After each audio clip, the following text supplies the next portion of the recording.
한국은 과대포장, 소도시는 낙후됐다. 중국 80만 팔로워인 그녀는 자신의 팔로워들 앞에서 단언했습니다. 리웨이는 한국을 의심하며 지방 도시의 민낯을 파헤치러 왔죠. 하지만 서울역에서 발견한 KTX의 도서관급 정숙함과 소도시의 완벽한 질서는 그녀의 냉철한 편견을 깨기 시작했습니다. 길에서 쓰러진 절체절명의 순간 한국의 이것은 그녀에게 진짜 한국의 위상을 깨닫게 했고 결국 그녀는 눈물을 흘리며 고개를 숙였습니다. 그녀의 삶을 바꾼 이야기. 지금부터 공개합니다. 이야기 시작하기 전에 좋아요와 구독을 눌러주세요. 혹시 이 영상을 지금 시청하고 계신 곳이 한국인가요? 해외인가요? 댓글로 알려주세요. 서울역 대합실에 도착한 순간 제 심장이 이상하게 빨리 뛰었어요. 긴장 때문이었을까요? 아니면 두려움? 솔직히 말하면 둘 다였습니다. 시각은 정확히 오전 9시 23분. 제 뒤로 수백 명이 오가는데 이상하게도 조용했어요. 중국 기차역의 그 웅성거림, 큰 목소리, 부딪히는 소리가 전혀 없었죠. 저는 리웨이입니다. 중국 광저우에서 80만 팔로워를 가진 여행 인플루언서입니다. 세계 각국 도시를 비교 분석하는 게 제 전문이에요. 뉴욕, 도쿄, 파리, 두바이. 20개국 50개 도시를 직접 다녔죠. 그런데 왜 하필 지금 한국에 왔을까요? 3주 전이었습니다. 제 방송 댓글창이 폭발했어요. 리웨이, 한국 가봤어? 한국은 서울만 발전한 거 맞아? 소도시는 낙후됐다던데? 처음엔 무시했습니다. 그런데 이상했어요. 똑같은 질문이 하루에 수백 개씩 올라왔거든요. 제 팔로워들이 한국에 대해 궁금해하면서도 동시에 의심하고 있었죠. 한국은 과대포장이다, 실제로 가보면 별거 없을 거야, 이런 댓글들이 압도적이었습니다. 그때 제 속에서 뭔가 꿈틀거렸어요. 직업적 본능이었죠. 좋아. 직접 확인해주지. 저는 팩트만 말하는 사람입니다. 편견도 감정도 섞지 않아요. 그게 80만 팔로워가 저를 믿는 이유였죠. 그래서 결심했습니다. 한국의 진실을 파헤치자고요. 하지만 솔직히 고백하면 저도 회의적이었습니다. 제가 조사한 자료들은 이랬어요. 한국은 서울 중심 발전 국가. 수도권의 인구 절반이 몰려있고 지방은 쇠퇴 중. GDP는 높지만 불평등 심각. 이게 제가 출발 전에 정리한 결론이었죠. 서울은 좋겠지. 그런데 소도시는? 그래서 전주를 선택했습니다. 서울이 아닌 곳. 관광지가 아닌 일상의 도시. 인구 65만의 평범한 지방 도시 말이에요.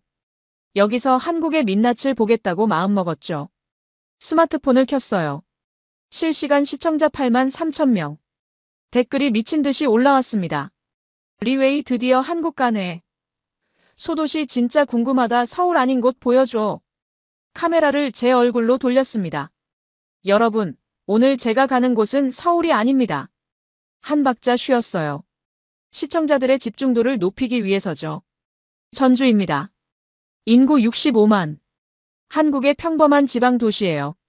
오늘 하루 동안 이 도시의 거리를, 식당을, 사람들을, 그 모든 일상을 여러분께 보여드리겠습니다. 과장 없이요. 댓글창이 폭발했습니다.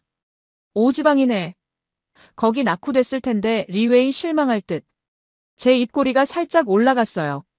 시청자들도 저처럼 생각하고 있었죠. 한국 소도시는 별거 없을 거라고요. 주변을 천천히 둘러봤습니다. 서울역 대합실은 예상 외로 압도적이었어요. 천장이 10m는 좋게 넘어 보였고 대리석 바닥은 거울처럼 반짝였죠. 더 놀라운 건 청결도였습니다. 이렇게 많은 사람이 지나다니는데 바닥에 쓰레기 하나 없었어요. 휴지 한 장, 담배꽁초 하나 안 보였죠. 서울은 역시 다르긴 하네. 하지만 속으로 중얼거렸습니다. 전주는 다를 거야. 전광판을 확인했어요. KTX 500이 전주행 940 출발 17분 남았습니다. 저는 가방에서 검은색 노트를 꺼냈죠. 제 취재 수첩이에요. 오늘 체크할 항목들이 빼곡히 적혀 있었습니다. 거리 청결도 마이너스, 쓰레기 여부, 노상 흡연 확인. 대중교통 질서 마이너스, 승차 매너, 소음 수준. 물가 마이너스, 식사, 커피, 편의점 가격 비교. 시민의식 마이너스, 보행 문화, 줄서기, 배려 행동. 상가 환경 마이너스, 간판 정비, 위생 상태. 하나하나 확인하고 기록할 계획이었어요. 그런데 이상했습니다. 제 손이 미세하게 떨리고 있었죠. 왜였을까요? 혹시 제 예상이 틀릴까봐 두려웠던 걸까요? 아니면 정말로 뭔가 다른 걸 발견하게 될까봐 기대했던 걸까요? 9시 35분. 승차 시간 5분 전이었습니다. 카메라를 다시 켰어요. 한국 소도시의 진짜 일상을 직접 보여드리겠습니다. 제가 틀렸다면 인정하겠습니다. 하지만 사실이라면 여러분도 인정해야 해요. 댓글이 미친 듯이 올라왔습니다.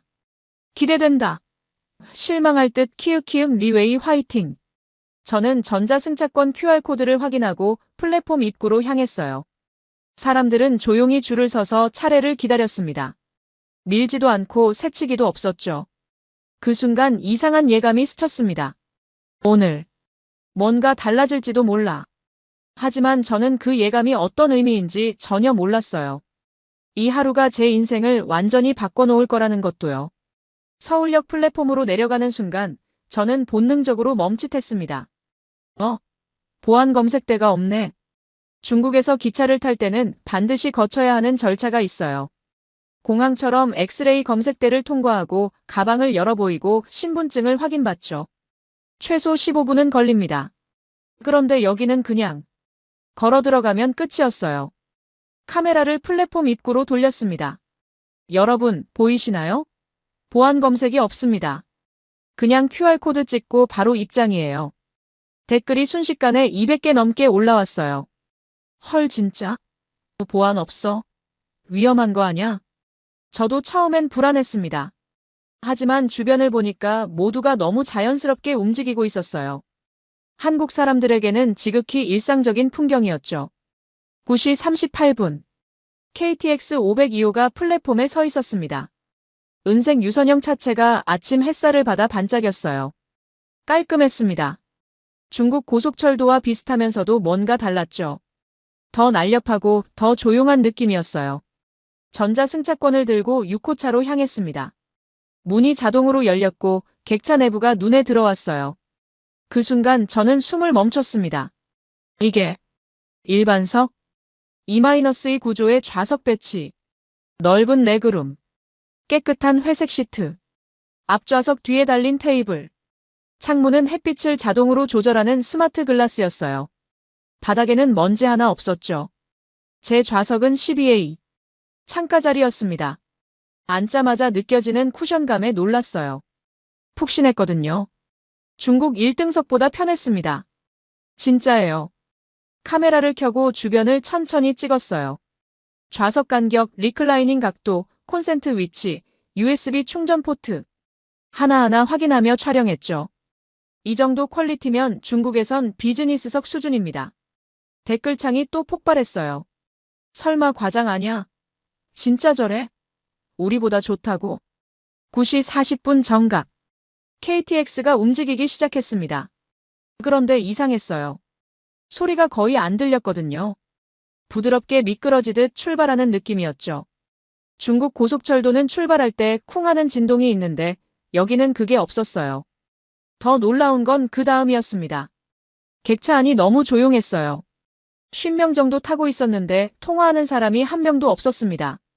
큰 소리로 떠드는 사람도 없었어요. 아이들조차 조용히 앉아 있었죠.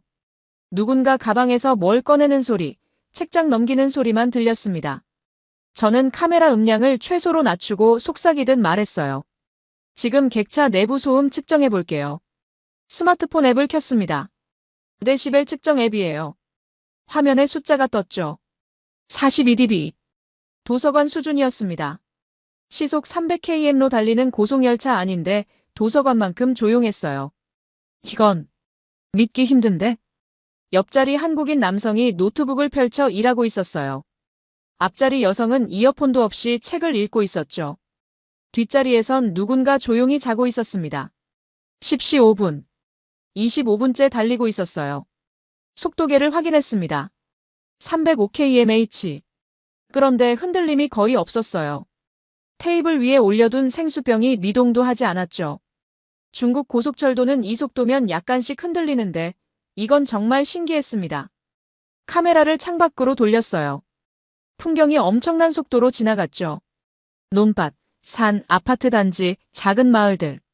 한국의 시골 풍경이 스쳐 지나갔습니다. 그런데 이상한 게 또 보였어요.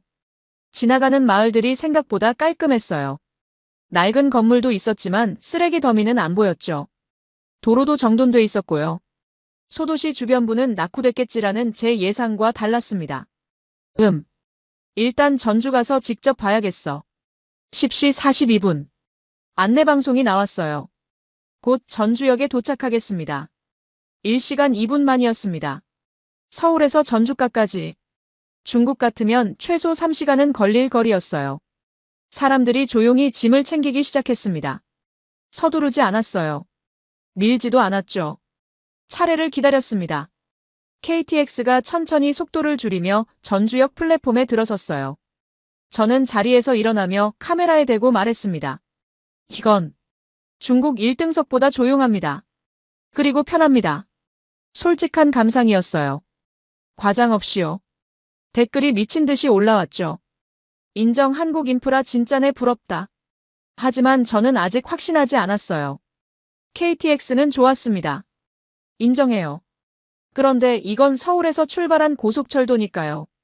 진짜 중요한 건 전주였죠. 과연 전주는 어떨까? 문이 열렸습니다. 저는 가방을 메고 플랫폼으로 내렸어요. 전주의 공기가 제 얼굴을 스쳤습니다. 전주역 플랫폼에 내린 순간 저는 잠시 멈춰 섰습니다. 예상과 달랐거든요. 이 정도일 줄은. 역사 건물이 현대적이었어요. 유리와 철골 구조로 된 천장이 높게 솟아 있었고 자연광이 쏟아져 들어왔죠. 바닥은 대리석처럼 매끄러웠고요. 작은 지방 도시 기차역이라고 하기엔 너무 깔끔했습니다. 카메라를 켜고 주변을 천천히 촬영했어요. 전주역입니다. 인구 65만 도시의 기차역이에요. 댓글이 올라오기 시작했죠. 생각보다 괜찮네. 역 크다, 진짜 지방 맞아. 개찰구를 나와 역 광장으로 나왔습니다. 10시 52분. 햇빛이 따가웠어요. 그리고 저는 그 광경을 보고 말았습니다. 택시 승강장에 택시들이 일렬로 서 있었어요. 7대 정도 됐죠. 그런데 기사들이 차에서 내려 손님을 끌지 않았습니다. 중국이었다면 어디 가세요? 싸게 태워드려요. 하며 호객 행위를 했을 거예요. 여기는 조용히 차례를 기다리고 있었죠. 버스 정류장도 마찬가지였습니다. 20명 정도가 줄을 서 있었는데 한 줄로 질서정연하게 늘어서 있었어요. 밀지도 않고 새치기도 없었죠. 버스가 도착하자 앞사람부터 차례로 탔습니다. 시민의식이. 진짜네. 저는 역 앞 대로를 따라 걷기 시작했어요. 시내 중심부로 가는 길이었죠. 첫 번째로 눈에 들어온 건 거리였습니다. 인도가 넓었어요. 3명이 나란히 걸어도 여유로울 정도였죠. 보도블록은 깔끔하게 정돈돼 있었고 깨진 곳이 거의 없었습니다. 가로수는 일정한 간격으로 심어져 있었고요. 그런데 더 놀라운 건 쓰레기였어요. 아니, 쓰레기가 없었다는 게 정확하죠. 저는 5분 동안 걸으며 바닥을 유심히 봤습니다. 담배꽁초 하나, 휴지 한 장, 페트병 하나 안 보였어요.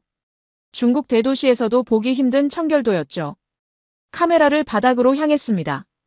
여러분, 이게 한국 소도시 거리입니다. 쓰레기가 안 보여요. 댓글이 빠르게 올라왔어요. 진짜네, 깨끗하긴 하다, 우리랑 다르네.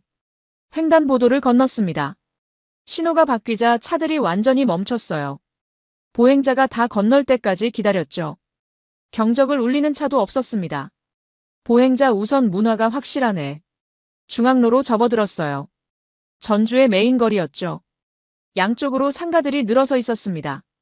카페, 식당, 옷가게, 은행, 약국.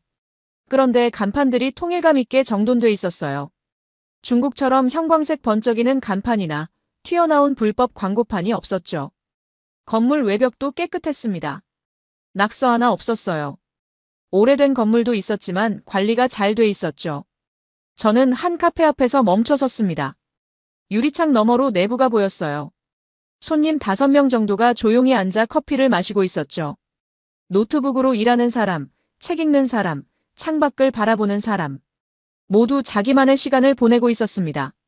여유롭네. 길을 계속 걸었어요. 11시 18분이었습니다. 그때 한 초등학생 무리가 지나갔어요. 5명 정도 됐죠. 노란 모자를 쓰고 있었습니다. 그런데 길을 건너면서도 장난치지 않았어요. 조용히 횡단보도를 건넜죠. 아이들까지 질서를 지키네. 상가 앞을 지나가는데 한 식당에서 냄새가 났습니다.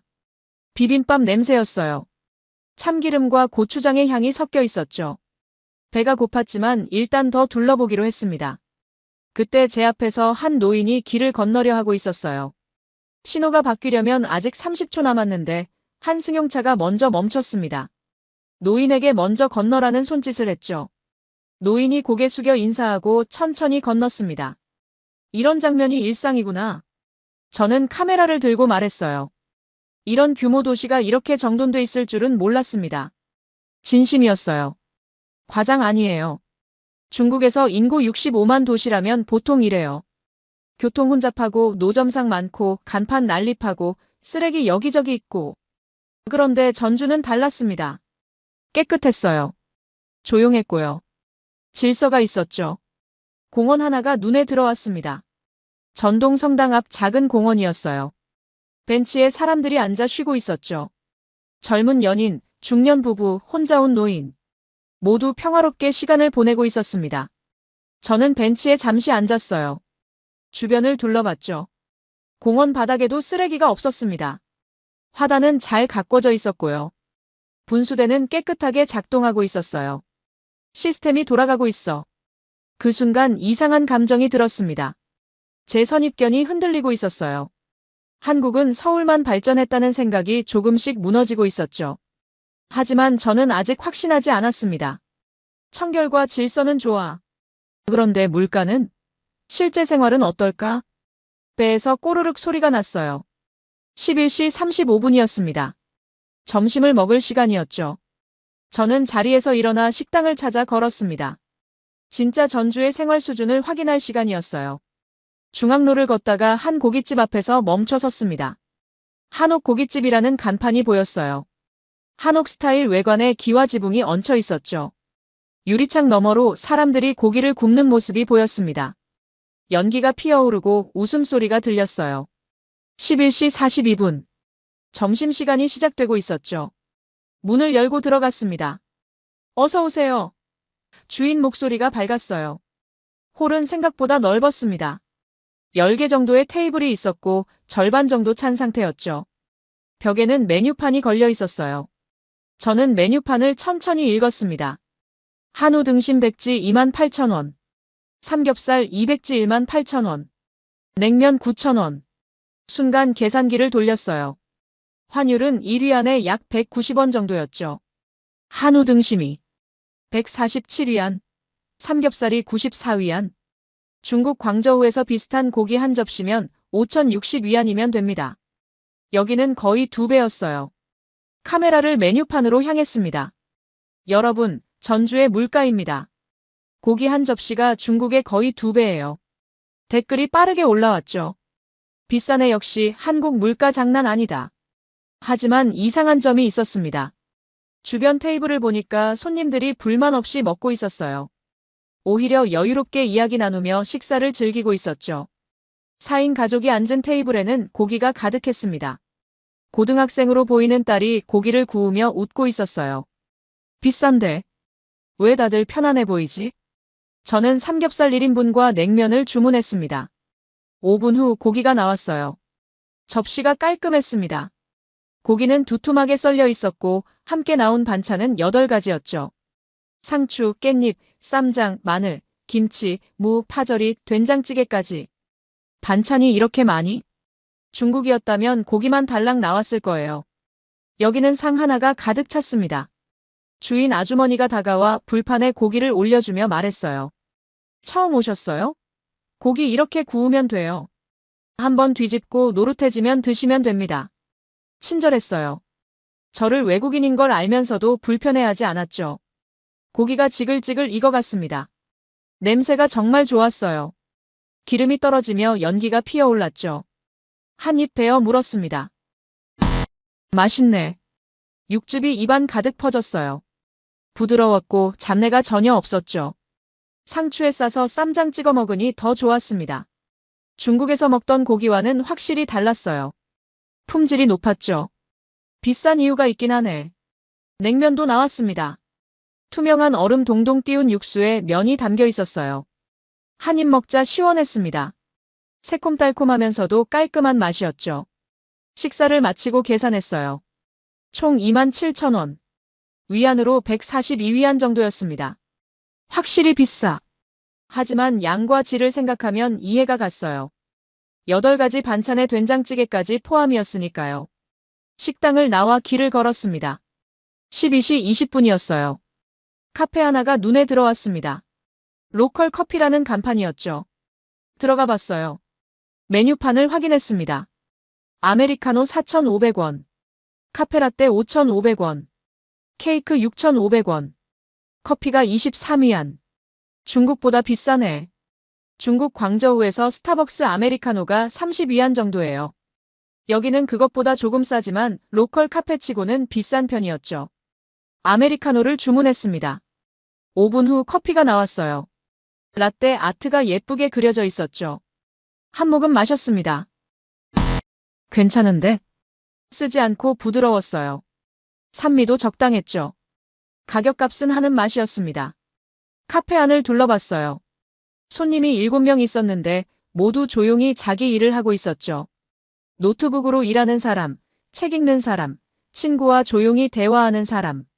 누구 하나 시끄럽지 않았어요. 물가는 높지만 분위기는 좋아.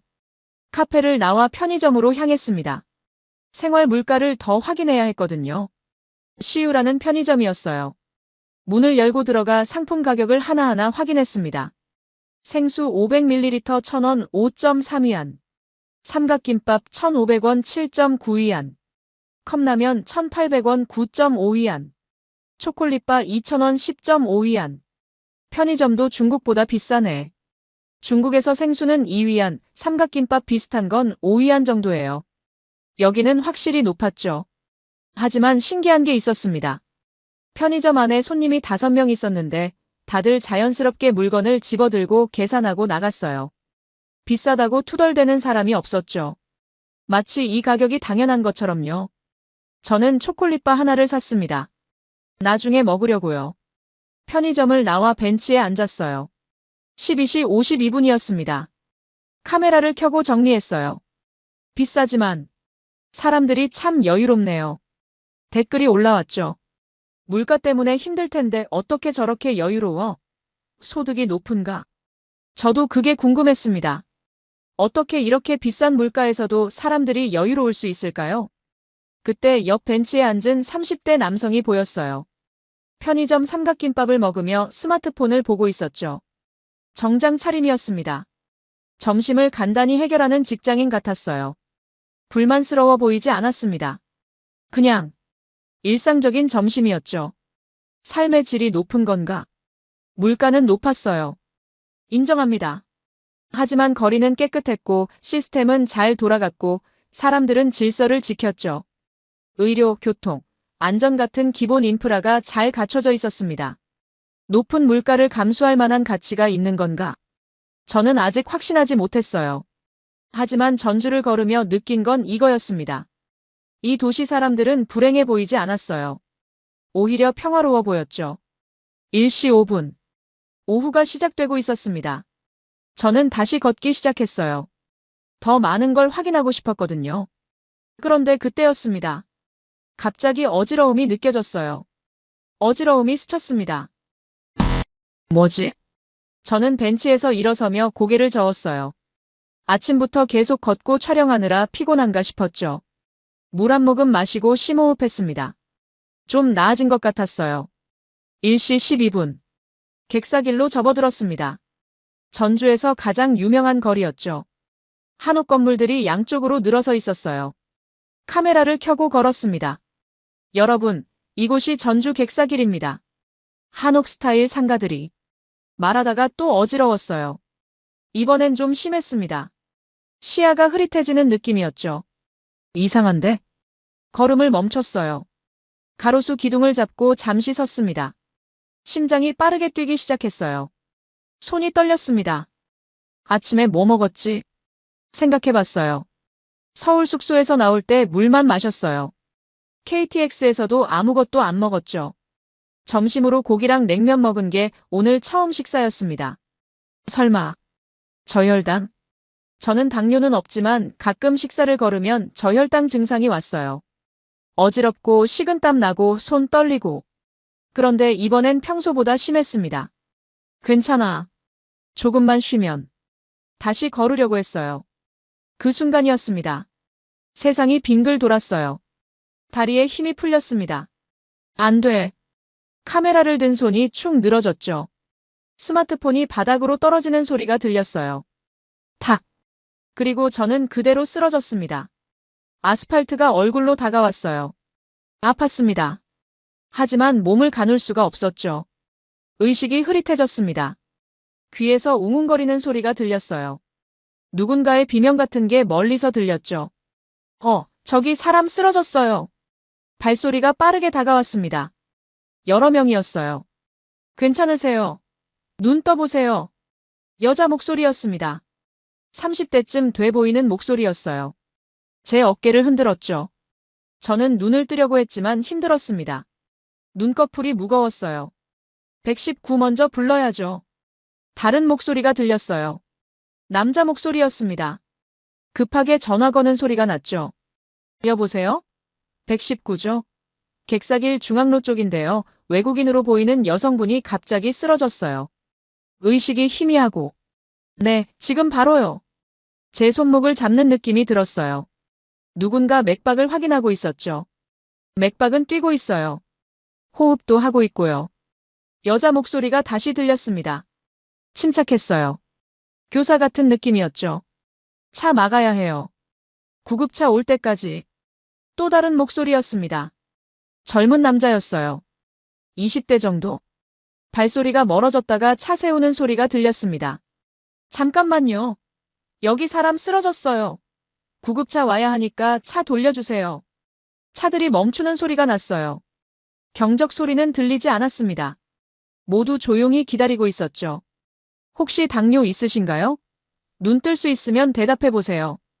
여자가 제 귓가에 대고 물었어요. 저는 간신히 입을 열었습니다. 혈당. 목소리가 제대로 안 나왔어요. 겨우 속삭이듯 말했죠. 저혈당인가 봐요. 혹시 초콜릿이나 사탕 있으신 분? 젊은 남자가 대답했습니다. 제가 가방에 초콜릿 있어요. 바스락거리는 소리가 들렸어요. 초콜릿 포장 뜯는 소리였죠. 입 열어보세요. 천천히요. 여자가 제 입에 초콜릿 조각을 넣어줬습니다. 달콤한 맛이 혀에 닿았어요. 천천히 녹이세요. 삼키려고 하지 말고요.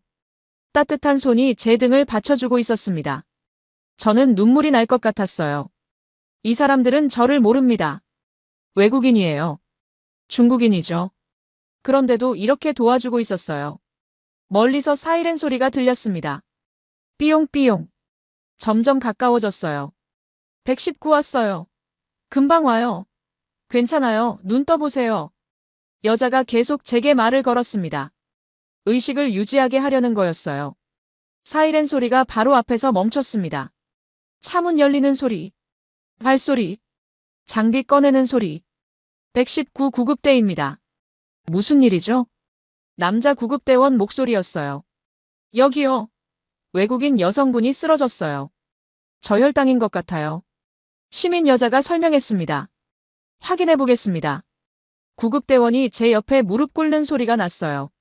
손목 잡고 맥박 재는 느낌. 그리고 손가락 끝을 찌르는 따끔한 통증. 혈당 측정합니다. 삐하는 기계 소리.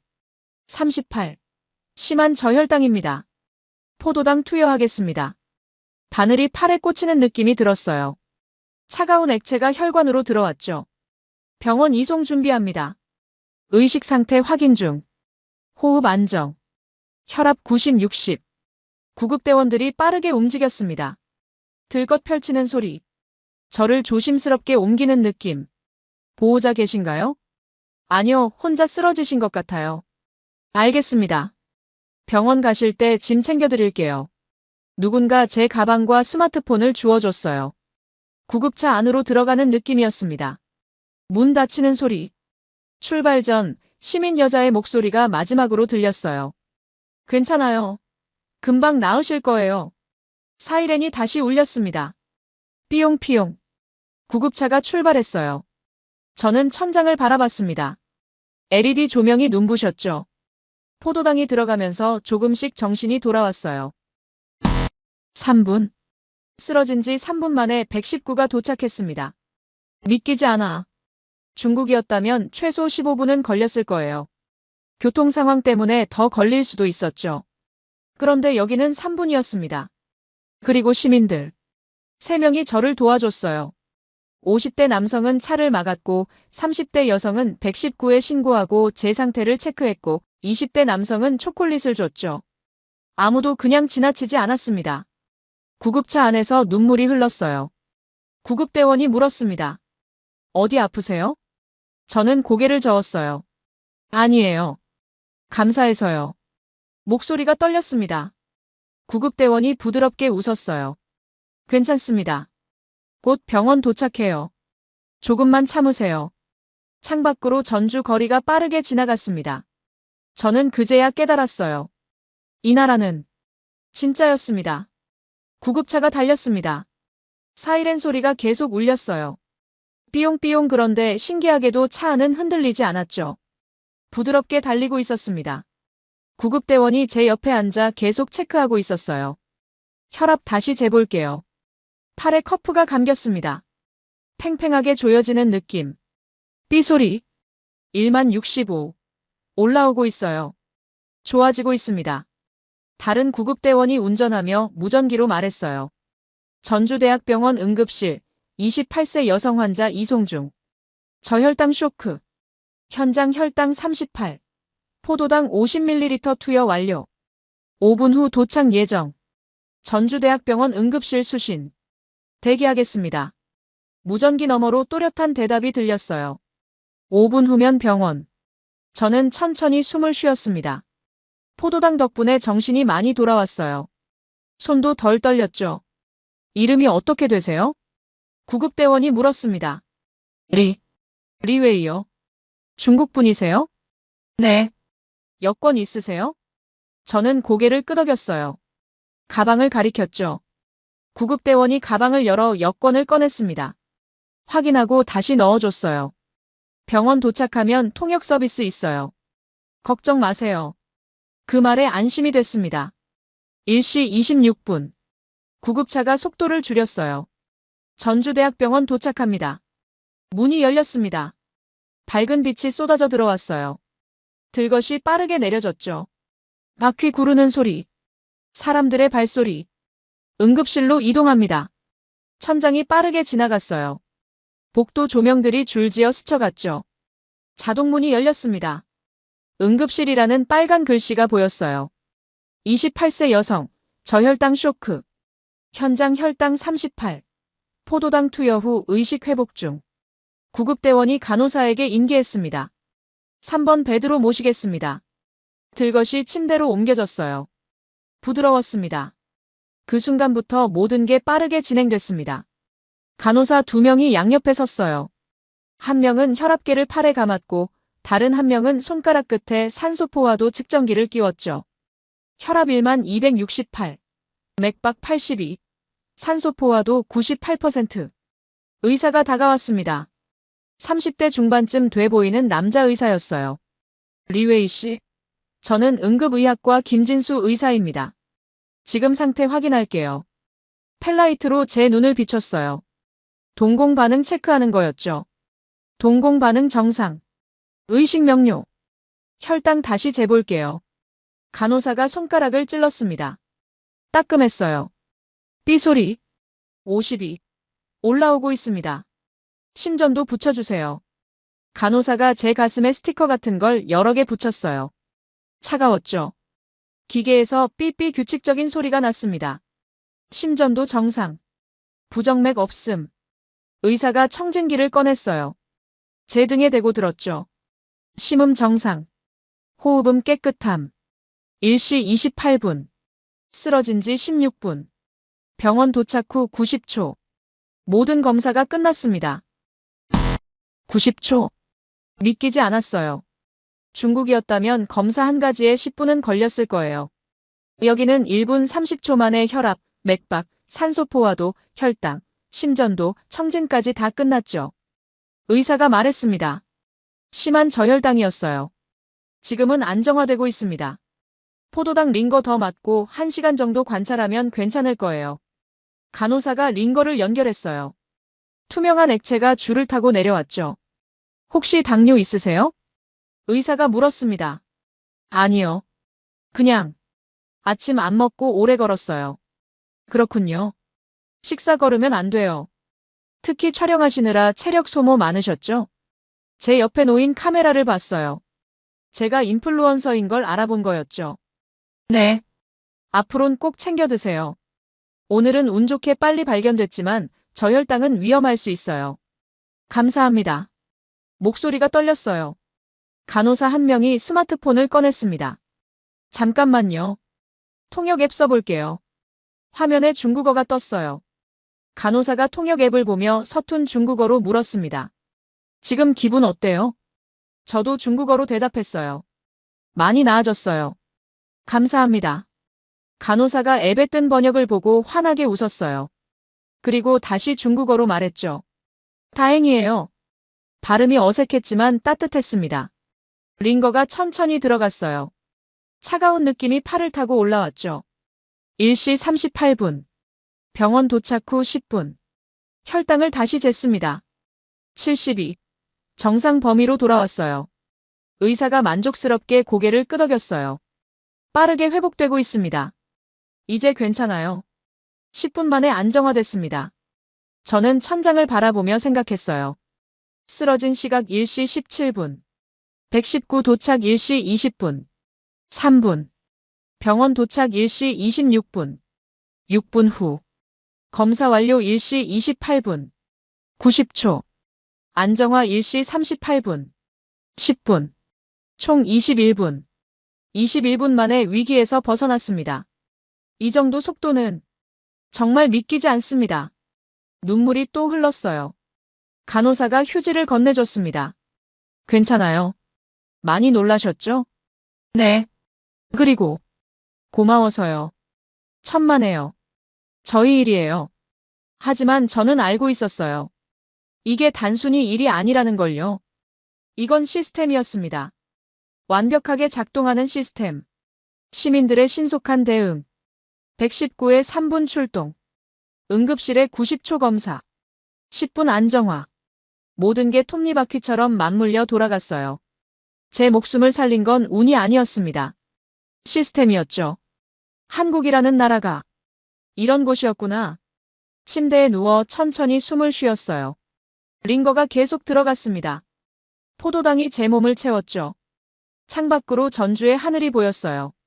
파랗고 맑았습니다. 제 인생에서 가장 무서웠던 21분이었습니다. 동시에 가장 감동적인 21분이기도 했어요. 이 시 정각. 의사가 다시 와서 확인했습니다. 이제 완전히 안정됐어요. 1시간 더 쉬었다가 퇴원 가능합니다. 정말 감사합니다. 천만에요. 앞으론 식사 꼭 챙기시고요. 의사가 미소 지으며 나갔어요. 저는 스마트폰을 집어들었습니다. 화면에 알림이 2847개 떠 있었어요.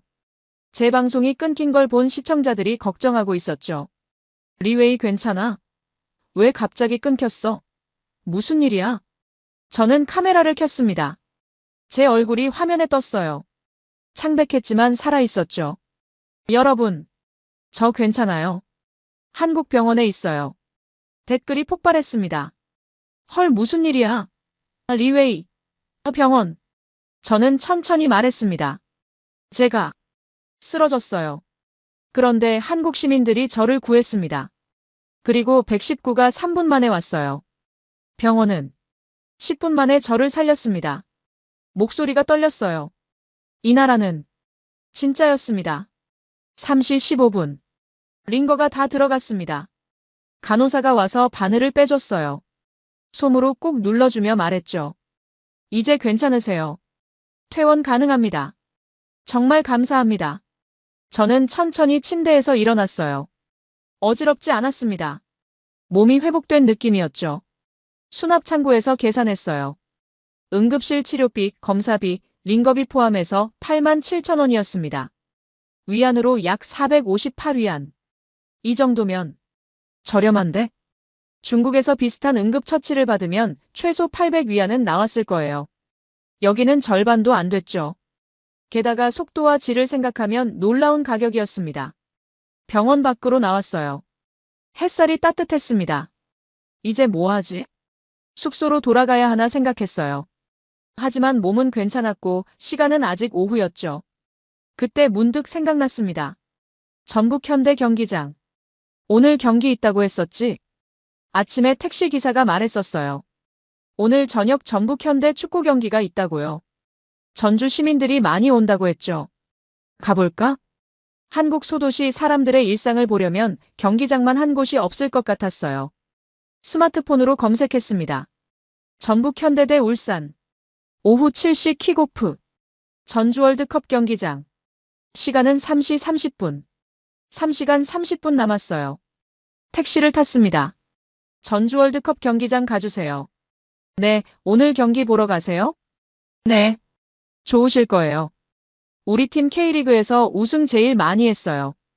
응원 문화도 정말 대단하거든요. 기사님이 자랑스럽게 말하며 출발했어요.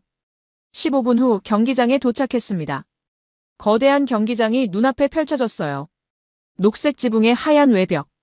깔끔한 외관이었죠. 그런데 더 놀라운 건 입구였습니다. 한옥 스타일. VIP 통로가 한옥 양식으로 디자인돼 있었어요. 기와 지붕과 전통 문양이 현대 건축과 조화를 이루고 있었죠. 중국에서는 상상도 못할 디자인이었습니다. 경기장 앞 광장에는 벌써 사람들이 모여 있었습니다. 200명 정도 됐어요. 대부분 녹색 유니폼을 입고 있었죠. 전북 현대팀 유니폼이었습니다. 그런데 더 인상적인 게 있었어요. 선수들 현수막이 저렇게 많아. 경기장 외벽에 선수들의 대형 현수막이 걸려 있었습니다. 5m는 좋게 넘어 보이는 크기였어요. 킹 오브 K리그라는 문구가 선명하게 보였죠. 저는 카메라를 켜고 천천히 걸었어요. 유니폼 파는 부스가 보였습니다. 다가가서 가격을 확인했어요. 정품 유니폼 95,000원. 500위안. 중국에서 축구 유니폼이 이 정도 가격이면 비싼 편이에요. 그런데 신기한 게 있었습니다. 부스 앞에 줄이 길게 서 있었어요. 20명은 넘어 보였죠. 한 명씩 차례로 구매하고 있었습니다. 밀지도 않고 조용히 기다렸어요. 한 40대 아버지가 아들과 함께 유니폼을 샀습니다. 아들이 좋아서 껑충껑충 뛰었죠. 아빠 감사해요. 그래, 오늘 응원 열심히 하자. 우리 팀 최다 우승팀이야. 평범한 대화였지만 따뜻했습니다. 저는 광장을 천천히 걸으며 촬영했어요. 가족 단위로 온 사람들이 많았습니다. 젊은 커플도 있었고 친구들끼리 온 20대들도 있었죠. 모두 녹색 옷을 입고 있었어요. 그런데 놀라운 건 분위기였습니다. 시끄럽지 않았어요. 중국 경기장 앞이었다면 북소리, 노래, 고함이 난무했을 거예요. 여기는 조용히 웃고 떠들며 시간을 보내고 있었죠. 한쪽에선 매드 그린 보이즈라는 서포터즈 깃발이 펄럭이고 있었습니다. 녹색 티셔츠를 입은 2030대 남녀들이 모여 뭔가 준비하고 있었어요. 응원 도구를 점검하는 것 같았죠. 조직적이네. 쓰레기통 앞에도 줄이 서 있었습니다. 한 명씩 차례로 쓰레기를 버렸어요. 바닥에 버리는 사람이 없었죠. 경제력도 있고, 질서도 지키고, 유니폼 한 장이 95,000원인데도 수십 명이 사고 있었어요. 이 정도면 전주 시민들의 경제 수준이 꽤 높다는 뜻이었죠. 5시 50분. 경기장 입구가 열렸습니다. 사람들이 움직이기 시작했어요. 하지만 뛰지 않았습니다. 천천히 걸어 들어갔죠. 저도 입장권을 샀어요. 자유석 15,000원. 저렴했습니다. 경기장 안으로 들어갔어요. 녹색 잔디가 눈부셨습니다. 관중석은 반쯤 찬 상태였죠. 1만 명 정도 됐어요. 제 자리는 2층 중앙이었습니다. 앉자마자 주변을 둘러봤어요. 곳곳에 응원 깃발이 펄럭이고 있었습니다. 초대형 녹색 깃발, 선수 이름이 적힌 깃발들. 중국과는 확실히 다른 응원 문화였어요. 경기장 시설도 인상적이었습니다. 좌석은 깨끗했고 통로는 넓었어요. 전광판도 선명했죠. 화장실 표지판도 한국어, 영어, 중국어로 표기돼 있었습니다. 외국인 배려까지. 옆자리에 30대 여성이 앉아 있었습니다. 혼자 온 것 같았어요. 스마트폰으로 뭔가 보고 있었죠. 그때 그 여성이 고개를 돌렸습니다. 저와 눈이 마주쳤어요. 순간 그 여성이 눈을 크게 떴습니다. 혹시, 네. 어제 객사길에서 쓰러지신 분 아니세요? 심장이 쿵 내려앉았어요. 설마, 어제 119 부른 사람이에요. 그 목소리, 어제 들었던 그 따뜻한 목소리였습니다. 정말요? 제 목소리가 떨렸어요. 네. 괜찮으세요? 병원에서 괜찮아지셨어요? 눈물이 핑 돌았습니다. 네. 덕분에 살았어요. 여성이 환하게 웃었어요. 다행이에요. 정말 다행이에요. 어제 얼마나 걱정했는지 몰라요. 어제 함께 도와주셨던 분들도 괜찮으신지 궁금해하셨어요. 당신이 제 상태 체크해주고 119 불러주신 분이시죠? 네. 저 교사예요. 학교에서 응급처치 교육받아서 조금 알았어요. 저는 참을 수 없었습니다. 눈물이 주르륵 흘렀어요. 감사합니다. 정말 감사합니다. 당신이 없었다면 저는 손을 잡았습니다. 떨리는 손으로요. 여성도 눈시울이 붉어졌어요. 괜찮아요. 누구라도 그랬을 거예요. 아니에요. 당신이 저를 살렸어요. 말이 막혔습니다. 여성이 제 손을 꽉 잡아줬어요. 이제 괜찮으니까 됐어요. 오늘 경기 재밌게 보세요. 우리 팀 응원 정말 대단해요. 저는 고개를 끄덕이며 눈물을 닦았습니다. 전주는 어떠세요? 여성이 물었습니다. 좋습니다. 정말 좋은 도시예요. 사람들이 정말 좋아요. 진심이었습니다. 6시 30분. 경기장이 점점 차기 시작했어요. 그때 경기장 한쪽에서 요란한 소리가 들렸습니다. 북소리, 호각소리, 그리고 함성. 매드 그린 보이즈 서포터즈 구역이었어요. 100명 넘게 모여 있었죠. 녹색 티셔츠를 입고 대형 깃발을 흔들며 응원가를 부르기 시작했습니다. 전북, 전북, 전북. 소리가 경기장 전체를 울렸어요. 조직적이고 강렬했죠. 중국의 응원 문화와는 다른 느낌이었습니다. 더 통일감 있고 더 열정적이었어요. 주변 관중들도 따라 부르기 시작했습니다. 어린아이부터 노인까지 모두 한 목소리로 외쳤죠. 이게 한국 응원 문화구나. 카메라를 들고 촬영했어요. 서포터즈 구역, 응원 깃발, 사람들의 표정. 모든 게 생생했습니다. 옆에 앉은 교사가 말했어요. 저분들이 우리 팀 핵심 서포터즈예요. 매 경기마다 저렇게 응원해요. 비가 와도 눈이 와도요. 대단하네요. 우리 전주 사람들의 자부심이에요. 그 말에 가슴이 뭉클했습니다. 6시 55분. 경기 시작 5분 전이었어요. 경기장이 꽉 찼습니다. 1만 5천 명 정도 됐죠. 모두 녹색 옷을 입고 있었어요. 조명이 꺼지고 선수 입장 음악이 울렸습니다. 대한민국, 전북현대. 함성이 터졌어요. 관중석 전체가 일어섰죠. 저도 따라 일어났습니다. 선수들이 입장했어요. 녹색 유니폼을 입은 선수들이 한 명씩 경기장으로 뛰어나왔죠. 그 순간 서포터즈 구역에서 초대형 녹색 깃발이 펼쳐졌습니다. 10m는 좋게 넘어 보였어요. 킹 오브 K리그라는 글자가 선명하게 보였죠. 압도적이야. 응원가가 시작됐습니다. 우리는 전북. 우리는 하나. 승리를 향해 달려가자. 1만 5천 명이 한 목소리로 불렀어요. 박수 소리, 북소리, 호각 소리가 어우러졌죠. 저는 소름이 돋았습니다. 이게 단순한 축구 경기가 아니었어요. 이건 전주 시민들의 자부심이었죠. 그들의 팀, 그들의 도시, 그들의 정체성. 경기가 시작됐어요. 응원은 멈추지 않았습니다. 서포터즈는 90분 내내 계속 노래했어요. 목이 쉬어도 지쳐도 멈추지 않았죠. 주변 관중들도 함께했습니다. 아이들이 작은 깃발을 흔들었고 노인들이 박수쳤고 젊은이들이 구호를 외쳤어요. 이런 응원 문화는 처음이야. 중국에서도 축구 경기를 많이 봤어요. 하지만 이렇게 조직적이고 이렇게 지속적이고 이렇게 열정적인 응원은 처음이었습니다. 옆에 앉은 교사가 물었어요. 우리 팀 응원 어때요? 놀라워요. 정말 놀라워요. 이게 전주예요. 우리는 팀을 사랑하고 도시를 사랑해요. 그 말이 가슴에 박혔습니다. 경기가 끝났어요. 서포터즈 구역에서 구호가 터져나왔습니다. 킹 오브 K리그, 킹 오브 K리그. 선수들이 관중석으로 다가와 인사했어요. 팬들과 하이파이브하고 사진 찍고 감사 인사했죠. 선수와 팬이 하나구나. 저는 카메라에 대고 말했어요. 여러분, 저는 한국을 다시 봤습니다. 이 나라는 서울만 발전한 게 아니에요. 전주 같은 소도시도 이렇게 살고 있습니다. 이렇게 열정적이고 이렇게 자랑스러워합니다. 목소리가 떨렸어요. 교사가 웃으며 말했어요. 한국 좋아하시게 됐나요? 저는 고개를 끄덕였습니다. 네. 사랑하게 됐어요. 경기장을 나오며 저는 깨달았습니다. 한국은 진짜였어요. 시스템도 사람들도 문화도 모든 게 진짜였습니다. 오늘 이 영상이 여러분께 깊은 울림을 전했기를 바랍니다. 우리가 알지 못했던 한국의 위대한 운명에 대해 함께 이야기 나누고 싶습니다.